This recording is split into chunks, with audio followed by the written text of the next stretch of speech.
கர்த்தருடைய நாமம் பரிசுத்தப்படுவதாக. இந்த நாளுக்கான வெளிச்சம் கொலோசியர் 1:16. அவர் மூலமே அனைத்தும் படைக்கப்பட்டன, வானத்திலும் பூமியிலும் உள்ள கண்களுக்கு தெரியப்படுகிறவைகளோ தெரியப்படாதவைகளோ, அரசாட்சிகளோ வல்லமைகளோ ஆளுகிறவர்களோ அதிகாரங்களோ அனைத்துமே அவருக்கூடாக அவருக்கென்று படைக்கப்பட்டன. இந்த காலை வெளியில் கூட கர்த்தர் நம்மோடு பேசுகிற வார்த்தை எல்லாம் அவருக்காக, அவருடைய மகிமைக்காக உருவாக்கப்பட்டவை. He is the center of everything.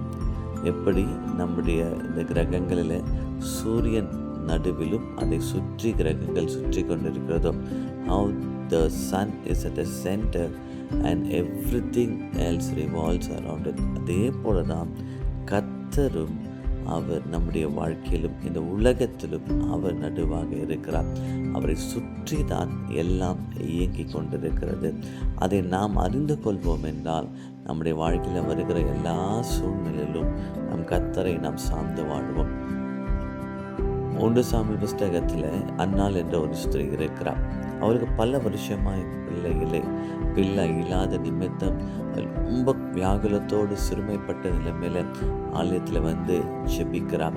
அப்போ அவர் ஒரு பொருத்தனை செய்கிறார். ஆண்டவரே, நீர் எனக்கு ஒரு பிள்ளையை கொடுப்பீர் என்றால் நான் அந்த பிள்ளைங்க என்ன பண்ணுகிறேன், உமக்கு கொடுக்கிறேன் என்று சொல்லி ஒரு பொருத்தனை செய்கிறார். அப்போ அவர் ஒன்றை அறிந்திருந்தார், எனக்கு ஒரு பிள்ளையை கொடுப்பார் என்றால் அந்த பிள்ளை கர்த்தருடையது, கர்த்தருக்கு மகிமையாய் கர்த்தருக்கு புரோஜனமுள்ள ஒரு மகனாக இருக்க வேண்டும் என்று சொல்லி அவள் தன்னுடைய இருதயத்தில் அவள் வேண்டிக் கொண்டிருக்கிறார். அதே போல் நம்முடைய வாழ்க்கை கூட நாம் ஒன்றை அறிந்து கொள்ள வேண்டும். நம்முடைய வாழ்க்கையில் கர்த்தர் கொடுக்கிற அனுமதிக்கிற எல்லாவற்றிலும் கர்த்தர் மகிமைப்படுகிறாரா? Is he the centre of my life? வசனம் அழகாய் சொல்லுகிறது, அவருக்காக படைக்கப்பட்டன. நீங்களும் நானும் மாத்திரமல்ல, நண்டு சராசரங்களும் அவருக்காக மாத்திரமே, அவருடைய மகிமைக்காக மாத்திரமே படைக்கப்பட்டவை. அன்பின் பரலோக பிதாவே, இந்த காலை வேளையில் கூட கர்த்தர் கொடுத்த வார்த்தைகளுக்காக உமக்கு நன்றி.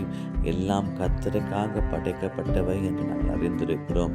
Let you be glorified in our life. நீர் எங்களுக்கு வாழ்க்கையில் மகிமைப்படுவீராக. என்னாலே கர்த்தரை ஆசீர்வதித்தப்பா. இந்த நாளின் ஆராதனைகளை கர்த்தரை ஆசீர்வதிங்க. இயேசுவின் நாமத்தில் பிதாவே, ஆமேன். கர்த்தர் நம்மை ஆசீர்வதிப்பாராக. ஆமேன். God bless you.